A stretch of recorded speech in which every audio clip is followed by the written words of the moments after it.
Hello, busy dads and busy people everywhere. Just on campus, preparing to teach my final lesson of this term. But as I was walking to campus this morning, I found myself very excited, reflecting on the six count, that most sacred of movements. And I wanted to just take a minute or two to share with you a thought that came to me during that reflection that really has brought my love and awe for this movement to a new level.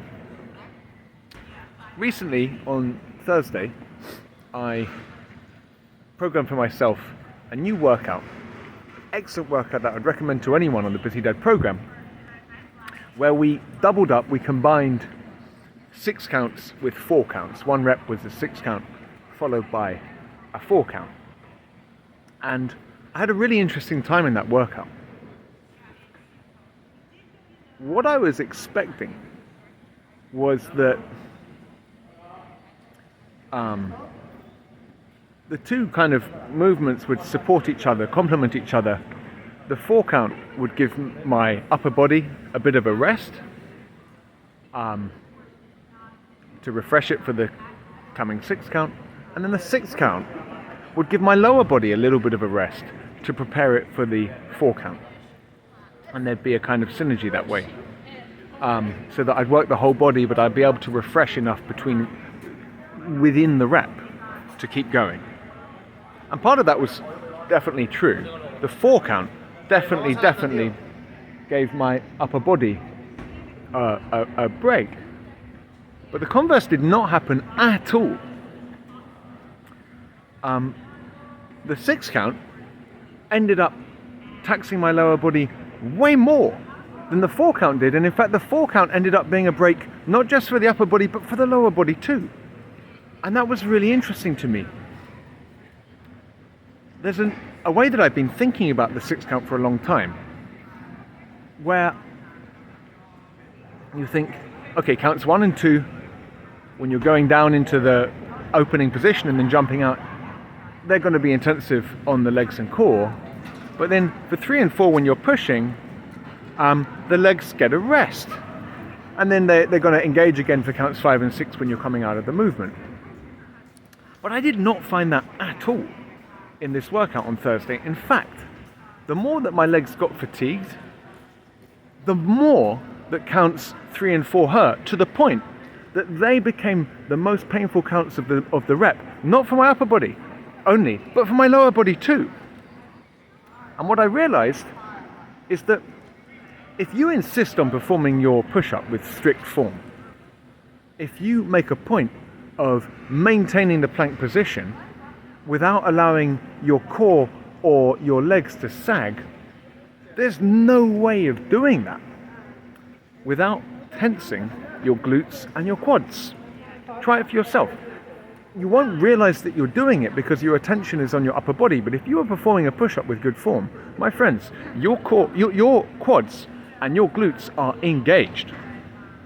And what that means is that as you accumulate fatigue through your 6 counts, okay, you won't feel it at first, but as you accumulate fatigue through your 6 counts with the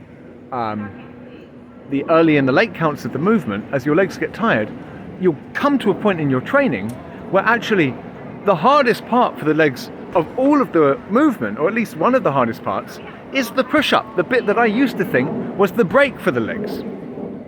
Okay? Because you're going to be tensing, and when your muscles are full of lactic, tensing like that is going to exhaust you even more. And so in that workout, to my surprise, the 4 counts paled into insignificance compared to the 6 counts, not just from an upper body perspective, but from a lower body perspective too. That makes me happier than ever that I chose the 6 count for the leg and cardio component of the Busy Dad program. I had thought to myself, since the 6 count includes a push-up, and since in that push-up the legs are getting a rest, wouldn't it be better from a lower body perspective just to have a burpee with no push in it? But what I've come to realize is that adding the push-up to the movement not only transforms the movement into a whole body movement, not only gives you new upper body activation, but it also gives you an additional lower body stimulus that I had not taken into account before.